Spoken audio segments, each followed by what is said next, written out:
A lawmaker is proposing the abolition of the Metro Manila Development Authority, or MMDA, and retaining only a council of mayors for the National Capital Region. This is in line with the Marcos administration's rightsizing plan. MMDA's acting chairman, however, says only a law can scrap the agency. Meantime, Malaysian Prime Minister Anwar Ibrahim is in Manila for a two-day official visit. He is the first head of state to visit the country since President Marcos assumed office.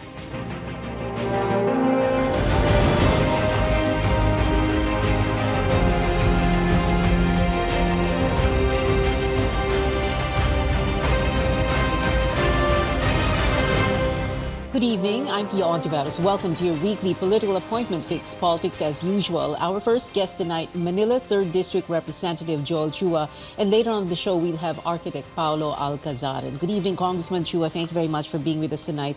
Well, let's begin with this. What is it you hope to accomplish by moving for the abolition of the MMDA? Why abolish the MMDA? Well, I think this is high time that we follow the lead of the president, the whole of the president, to right-size the government. When I studied the law, which is RA 7924, all of the functions of MMDA are basically being done by the national government as well as the LGUs. So, and we are giving them so much amount of money for their budget, which is 10 billion pesos. Half of it, or more than half of it, coming from the local government. Shares of the local government, which is mandatory of 5%. Yeah. When you say right-sizing and giving these functions to the national government, what exactly do you mean? For example, traffic, flood control, sewerage system, so and so many others. Saan mapupunta? Which departments? Yeah. Which agencies? During my privilege speech, I proposed the development planning. Because MMDA has 7 major functions. One is development planning. It is being done by NEDA, National Economic Development Authority. The other one is transport and traffic management, which is of course being done by DOTR and LTO. And of course, sa mga highway po, we have the Highway Patrol Group. And the solid waste disposal management, sanitation, pollution control and flood control, DENR and DPWH. And the sewerage management and sanitation, we have the MWSS, Regulatory Office. Yung urban renewal, zoning and land use planning shelter, we have the DHSLUD, and of course the LGU. The public health, obviously the Department of Health, and social welfare and services, the public safety. This is being done by LGU. So ano pa po ang function ng MMDA? Okay. Yung coordination na sinasabi, because you have 16 cities and 1 town that have porous borders, right? Yeah, we share borders, and it's not just flood and garbage that goes through all those borders. Yes, that is why I propose that we retain the Metro Manila Council, the Council of Mayors, who will coordinate closely with the national government. But this time, they will not be under the MMDA, but under the Department of Interior and Local Government, which, under the law, talaga naman pong hawak nila. They have the supervisory control of all the LGUs. Okay, so Metro Manila Council, the mayors, the elected mayors. Elected mayors. But that will We make will them, form a regional consultative office for them. Okay, so consultative and then consensus nila. Yes. Pero ni isa sa kanila ang mangingibabaw. Ganun po ba? Ni isa sa kanila mangingibabaw. Will there be a chairman of the MMC, of the Metro Manila Council, as you envision? Or is it going to be DILG. DILG? Yes, the DILG. So meron pa ring above them. So in other words, the DILG secretary will... Well, hanggang nga naman po, hawak naman po sila eh. But one good thing about it is, mara-right size na po natin. And we will be able to utilize the budget of this MMDA. Kasi po, right now, like for example, in the city of Manila, we have remitted 450 million. So, yan po yung share namin. And we could utilize this for our social services like medicines, like other social services of the city of Manila. Yeah.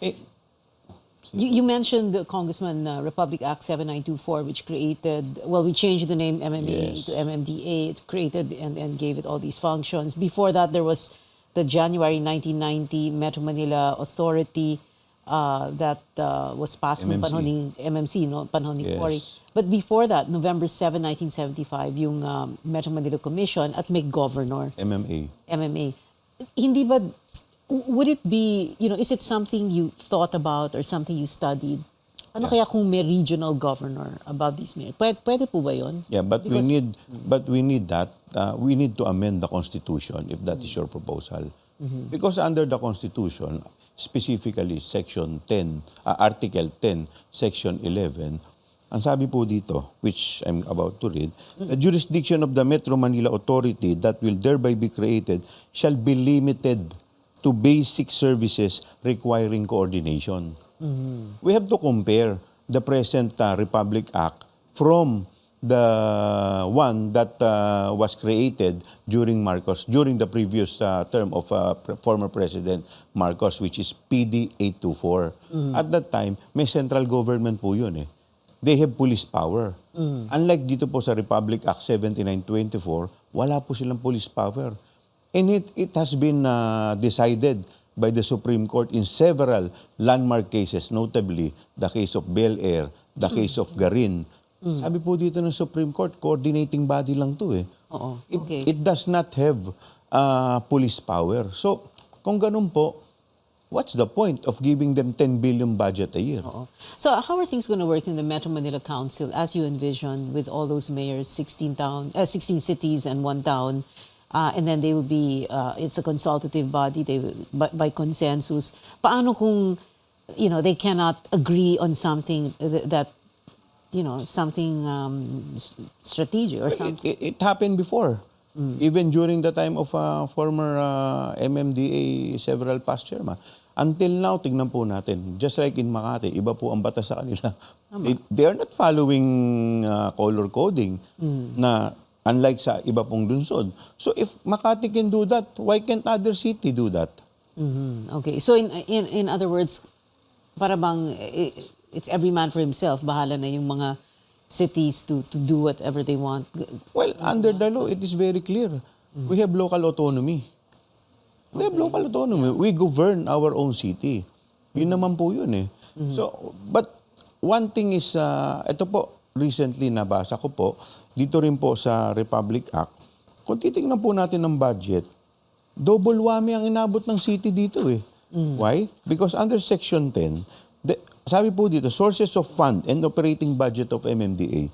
Sa B, sabi po dito, the MMDA shall continue to receive IRA, Internal Revenue Allotment, currently allocated to the present MMA. Sa letter D, 5% of the total annual gross revenue of the preceding year of each local government. So double whammy ang inaabot eh.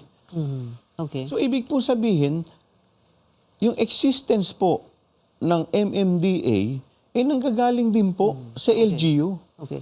My final question, Congressman Chua, do you have support for this, widespread support in the House of Representatives, specifically the congressmen or the congresswomen of Metro Manila's legislative districts? Well, after my privilege speech, several congressmen also made their support and parang they also share my sentiment. So parang sabi, because some of them are former mayors. Who are you specifically referring to? Well, just like Congressman Dean Barbers, Congressman Dean Asistio, Congressman Malapitan, Congressman Franz Pomarin, Congressman Valeriano, Congressman Junicio. So, marami rin po eh. So, let's see, because this is, it's not an easy task. Medyo mahaba, it's a long process. So, but we have to do it. Based on the call of the President to right-size the government. And I think this is the right time to abolish MMDA. Right. Thank you so much, Congressman Joel Chua, for coming on the show. Maraming salamat po, sir. My pleasure. We'll be back after a quick break. Stay tuned.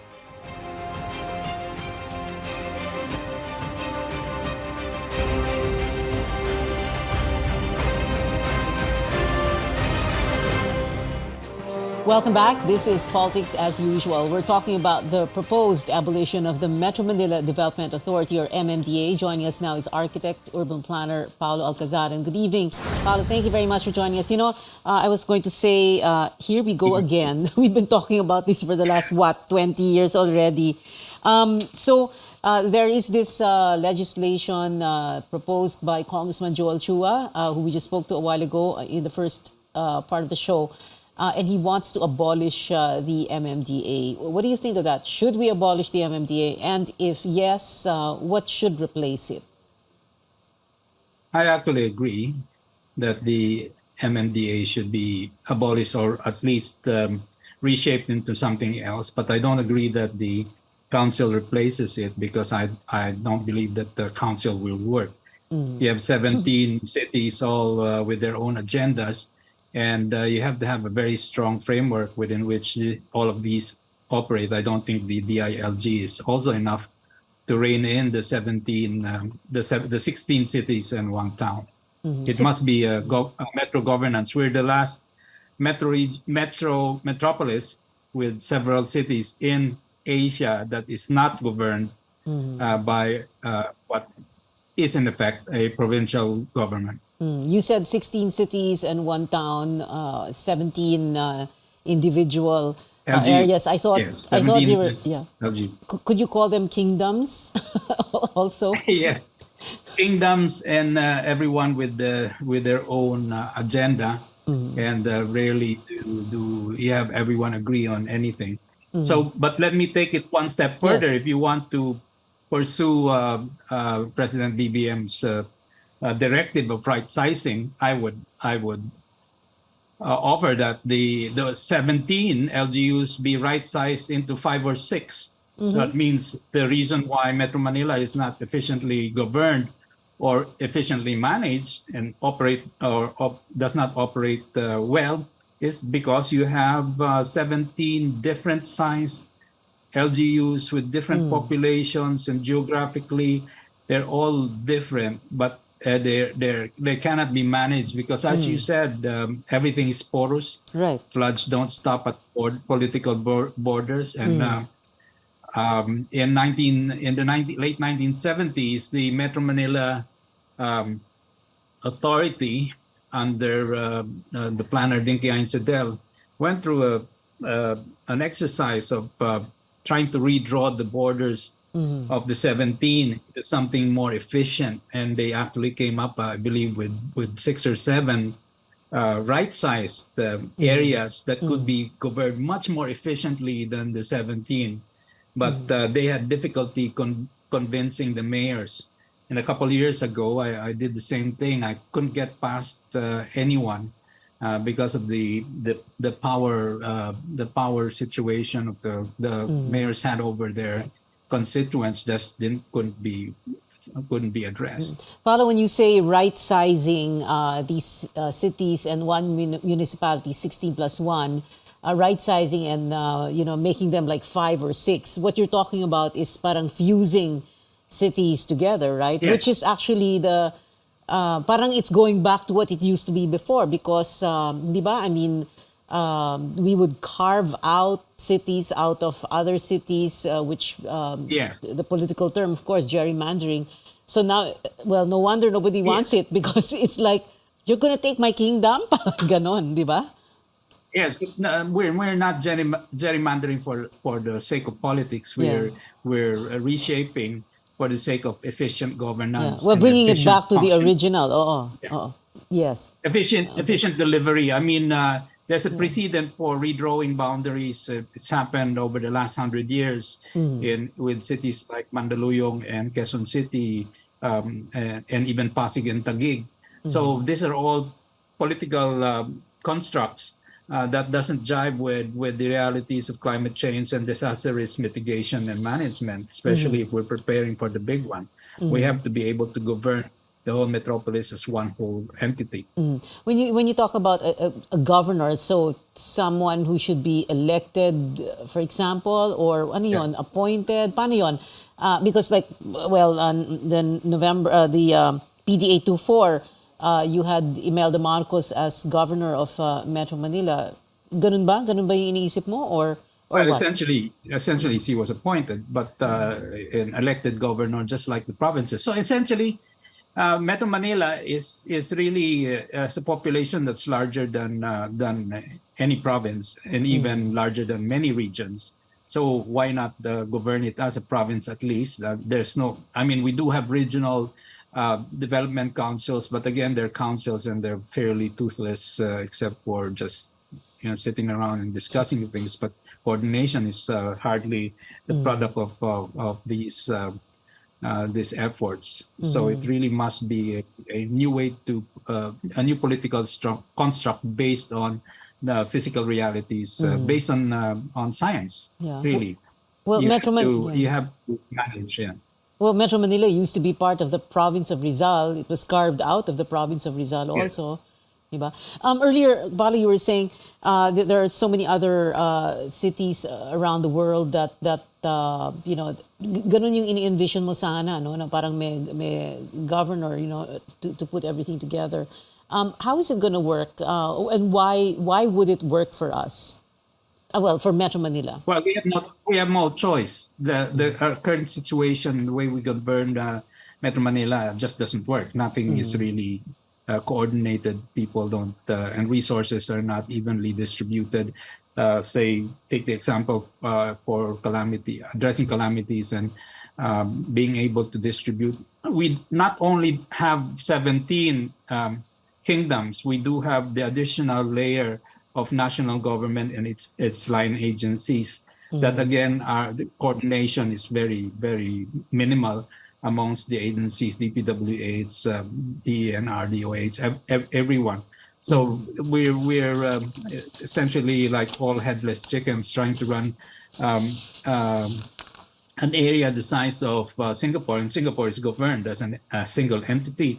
So is Hong Kong, so is Tokyo, and even Jakarta, though not as efficient, it has Jabotabek, which is a construct that oversees the governance of the entire area. So we're at the bottom of the pile in terms of good governance for metropolitan regions. I wonder what's going to happen to this piece of proposed legislation by Congressman Joel Chua, the abolition of the MMDA. Architect Paolo Alcazaran, thank you so much again for being on the show. Maraming salamat. We'll talk about, up next, Malaysian Prime Minister Anwar Ibrahim. He is here in Manila for a 2-day official visit. This is Politics as Usual.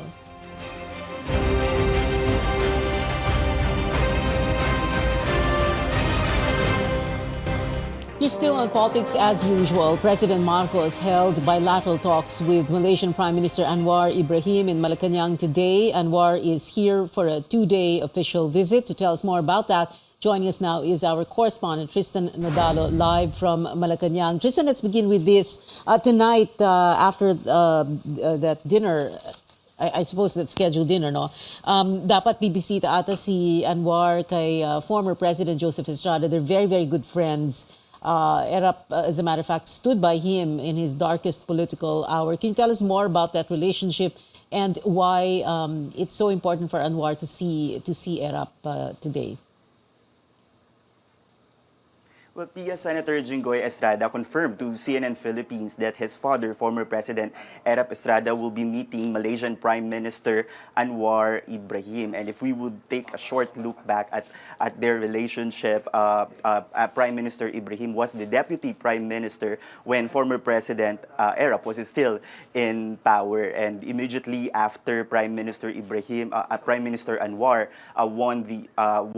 took office last year, former President Erap congratulated his longtime friend and said that his political career endured difficult times. And there were reports previously wherein one of the spokesperson of former President Erap said that their political careers run parallel lines. So that's how long their relationship was, and that is why this was not the first time that Prime Minister Anwar personally visited former President Erap.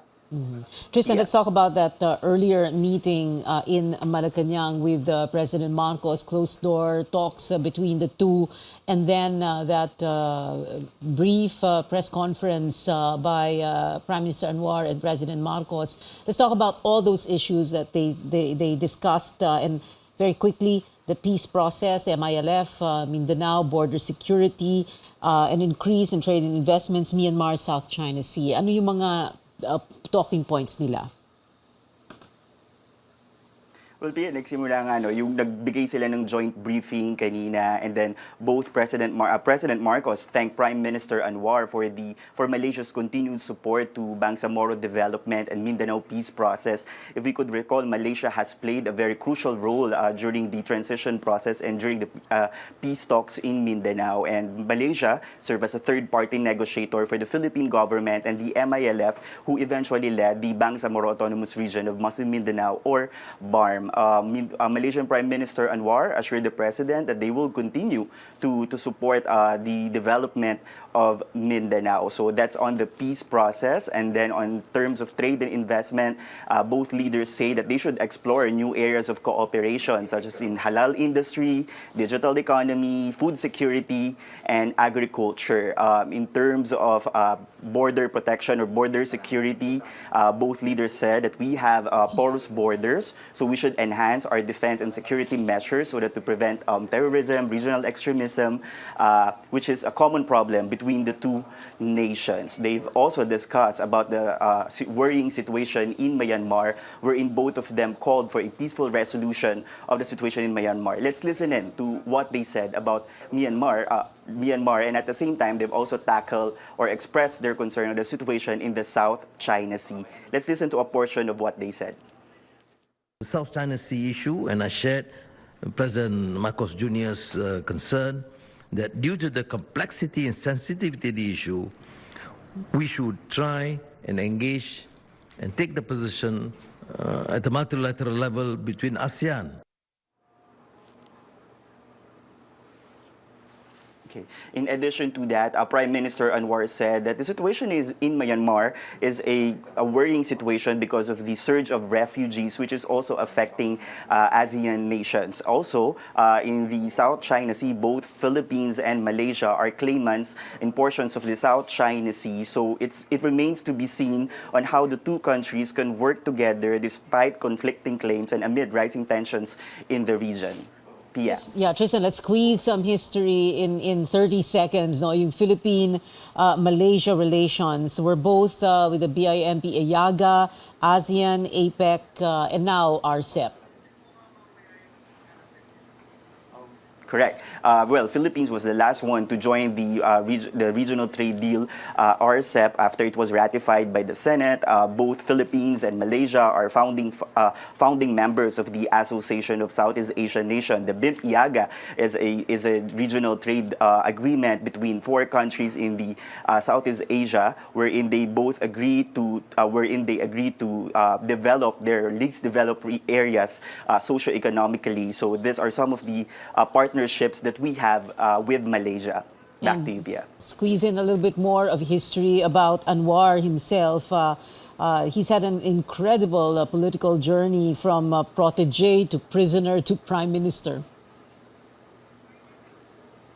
Correct. You describe it into three Ps, no? From being protege to prisoner and then eventually prime minister. And if we would look back at the colorful political life of Prime Minister Anwar, he became a student activist and then became an icon of democracy and then eventually joined the mainstream politics, wherein he met his mentor, former Prime Minister Mahathir Mohamad, who eventually became his mentor and then later on his political nemesis. So after that, he was imprisoned sometime in 1998, and then he was released around 2000 because of a court ruling. And then after that, he was imprisoned again. So he had a 2 stint in jail before becoming prime minister. And then, in what could be a political surprise for Malaysian people, was that in 2018, Mahathir and Anwar had an agreement wherein he will be released from jail, and they will support each other sometime in 2018. 2018. But again, the two political leaders had a falling out, and then eventually Prime Minister Anwar became the Prime Minister of Malaysia sometime last year, wherein he promised to heal a divided nation. Back to you, Pia. Tristan Adalo there reporting. Of course, we could squeeze a little bit more history, but there's not enough time. History about Malaysia and Philippine relations. Thank you very much, Tristan Adalo. We've been told before, don't talk politics at the dinner table or the family reunion or in Viber groups and risk warfare, digital or otherwise. But we can talk about it here at this table on this show, your weekly political appointment fix. Politics as usual. I'm Pia Hontiveros. See you back here next Wednesday, 8 p.m.